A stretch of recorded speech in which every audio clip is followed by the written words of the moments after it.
जरा मैं आंकड़े दिखाना चाहती हूँ आपको। एक तो आज जो ओपिनियन पोल का आंकड़ा आया है वो नंबर मैं आपको दिखाऊंगी। इसके अलावा पिछले जो दो सबसे ताजा चुनाव हैं उनके आंकड़े आपके सामने हैं। जो तो दो पिछले ताजा चुनाव, एक तो इसी साल 2023 जो विधानसभा चुनाव हुआ और उससे पिछला जो 2019 लोकसभा चुनाव था उसका आंकड़ा देखिए। अब जरा गौर कीजिए, देखिए 2019 लोकसभा चुनाव बीजेपी के खाते में करीब 52% वोट शेयर आया और इस बार भी ओपिनियन पोल कह रहा है कि बीजेपी प्लस के खाते में इतना 52% ही वोट शेयर आने वाला है। ये इस बार का ओपिनियन पोल बीजेपी प्लस के लिए कह रहा है। पिछली बार क्या हुआ था, 2019 लोकसभा चुनाव में जेडीएस के खाते में करीब 10% के आसपास वोट शेयर गया था, जो इस बार बीजेपी प्लस के खाते में जाकर वो आंकड़ा 52% के आसपास ही सिमट रहा है। और कांग्रेस की स्थिति देखिए, 2019 में जो 32% के आसपास वोट शेयर था, अभी जो चुनाव हुआ इस बार विधानसभा का, वो आंकड़ा बढ़कर करीब 43% हो गया। और ओपिनियन पोल ये कह रहा है कि 2024 लोकसभा चुनाव में यही जो वोट परसेंटेज है कांग्रेस का, जो उसने विधानसभा चुनाव में हासिल किया,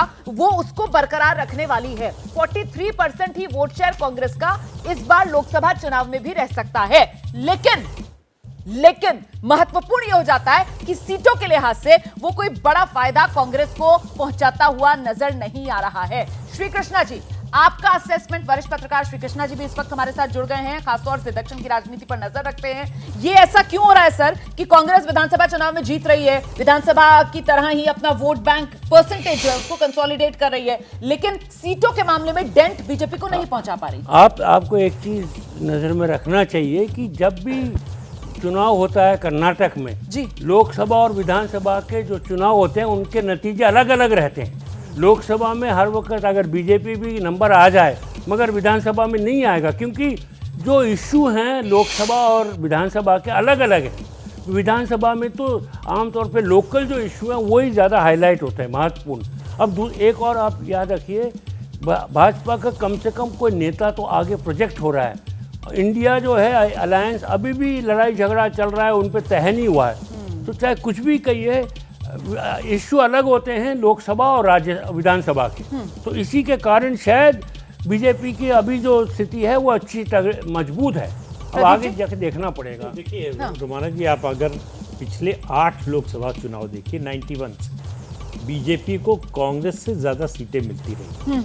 और पिछले अगर 4-5 लोकसभा चुनाव देखें तो 50% से ज़्यादा सीटें मिलती रही हैं। तो लोकसभा की दृष्टि से कांग्रेस कर्नाटक जो है बीजेपी का एक बड़ा स्ट्रांग होल्ड है। और इस बार जेडीएस से उसका अलायंस हुआ है, तो वो जो वोकालिगा और लिंगायत वोट का कॉम्बिनेशन जो उसका बिगड़ गया था विधानसभा चुनाव में, उसको वो जोड़ने की कोशिश कर रही है। तो मुझे लगता है कि चुनाव आते आते जब कैंपेन होगा और प्रधानमंत्री नरेंद्र मोदी का कर्नाटक में असर भी है, तो उनकी वजह से भी वोट जो है 1% बढ़ेगा कि 3% बढ़ेगा पता नहीं, लेकिन उसका फ़ायदा निश्चित रूप से होगा। तो राष्ट्रीय राजनीति के दृष्टि से कर्नाटक के लोग बीजेपी की ओर देखते हैं। ये पिछले 8 लोकसभा चुनाव इसकी गवाही दे रहे हैं। तो दिबांग, ये मोदी फैक्टर है जो काम कर रहा है यहाँ पर लोकसभा चुनाव में बीजेपी के लिए फिलहाल?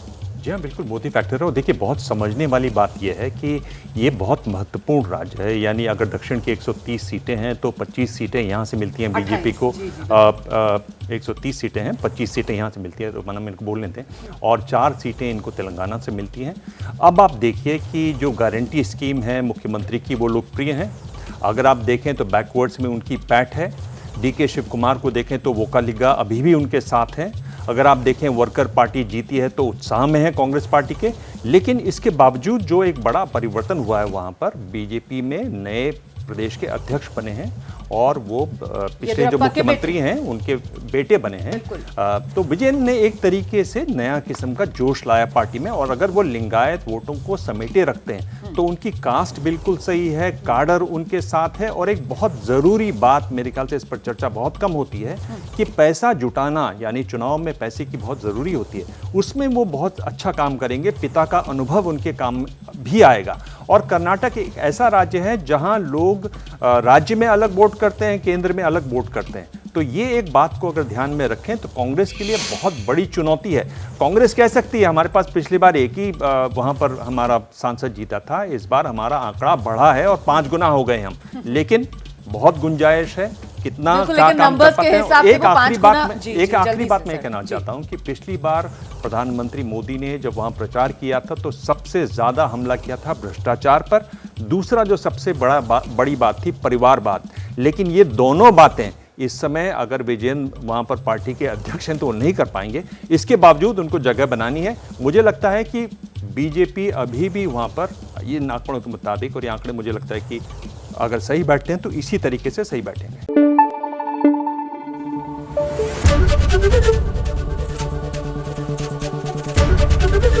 एबीपी न्यूज आपको रखे आगे।